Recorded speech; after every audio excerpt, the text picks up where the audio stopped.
and welcome back. You may remember that in last week's video I took you through how I cut up a 12 by 12 inch piece of designer series paper.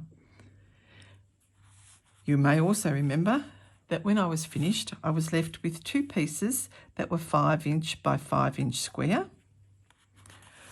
one piece that was 4 1/8 by 6 inches, one piece that was 4 by 6 inches, one piece that was 3 7/8 by 6 inches, one piece that was 2 by 5 inches, and two of these little strips that were 1 inch by 6 inches. I did also promise to explain why it is that I cut my paper that way. So let's start with the card bases. These are the 3 card bases that I use. All top folding, but that's a matter of preference. So let's start with the square card base. This is actually 5 1/2 by 11. Scored at 5 1/2 creates the 5 1/2 by 5 1/2 card front. As you can see, these, which are cut at 5 by 5, fit perfectly on the front. And here are some examples of cards that I have created that show this in more detail. Every one of these uses a piece of DSP that is 5 inches by 5 inches. Just a couple more examples. All of these were created with the new Painted Season Mega Suite that's in the mini catalogue. I do love a wreath design. So it's pretty easy to see why that is one of the sizes that I like to cut. Now let's look at standard card bases and 1 inch strips, which are very, very handy to have. I use them for layering and for grounding. So here's an example where there was a large image that I created. I didn't want it just to look like it was floating on the card, so I used a 1 inch strip to ground it back onto the card. You may also remember this card that we made in class. Instead of our bouquet of floral images just floating on the card, it was grounded and layered by this 1 inch strip. 1 inch strips can also be used with punches like this one to create banners or pennants that look great as layering pieces on your cards. The 2 by 5 piece is also a great layering piece. It can be used alongside the 1 inch strip to create or build up lots of layers on your card. It can be used as a grounding piece, or it is the perfect size for cutting tags. Here's an example of a piece of DSP that I cut using one of the tailor-made tags. And here's an example of a card where the 2 by 5 piece has been used along with an embossed piece and a panel decorator or a stamped panel to layer up to make a card. And that brings us to these 3 pieces.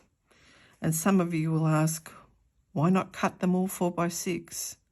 Well, that's because a standard card base is actually slightly wider than 4 inches. So that's why the first one I cut is 4 1/4. So that if I wanted to cover the entire front of a card base, I could. 4 1/4 fits perfectly. But even if you don't want to cover the entire front of your card with a piece of DSP, you still may want some of your DSP to go from edge to edge. And this is a common design that I use. So here you can see edge to edge piece of DSP grounding my image. Again, this time with the image off to the side. This is one we made in class. I think you were starting to get the idea that this is one of my go-to designs. Edge to edge DSP and then a focal point. Another example, but this time the piece of DSP is shorter, the image larger. Here's one where the DSP goes edge to edge, but I've added a scalloped edge on the bottom. Here's an example of a horizontal card where the DSP runs edge to edge, but the elements run across the card. Again, this serves as a grounding piece for all the other elements on the card. This one, slightly different, but same premise. These strips were all cut from the DSP that was cut at 4 1/4, so that all the strips ran across the full width of the card. And this is the 4x6, and as you can see, it leaves just a tiny bit of cardstock showing around the edge. Here's a better example, it's a little bit easier to see. So 4 inches wide leaves us with just a fine edge of cardstock. I mean, that's a very nice look, particularly when the DSP is as beautiful as this one.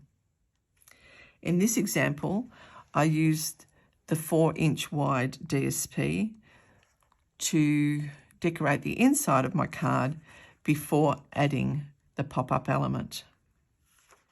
This size is also great for die cutting. In this example I showed you before, I used the 4x6 piece to die cut the scalloped frame. And that brings us to the final piece, which is 3 7/8 wide.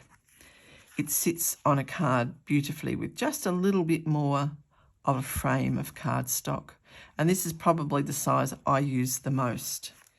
Here's an example of a finished card with a 3 7/8 piece, which is then cut at 5 1/2 to give us that even border all around. Here's another one. Lovely even border around. And here's one more example. You can see that there is a little bit of dimension there because I've actually sponged the edges. But if you want more dimension, you can actually add a layer behind your DSP. So in this example, the DSP was cut down, I think I took, yes, 1/8 of an inch off the side of it. This cardstock behind is the 3 7/8. Here's another example where I've layered the DSP onto cardstock and then onto the card front. In this example, there are actually 2 pieces of DSP. So you don't always have to layer with cardstock. You can also layer with DSP. And we all have so much DSP, so why not use it in this way? Thanks for joining me again this week. I hope you've enjoyed the video.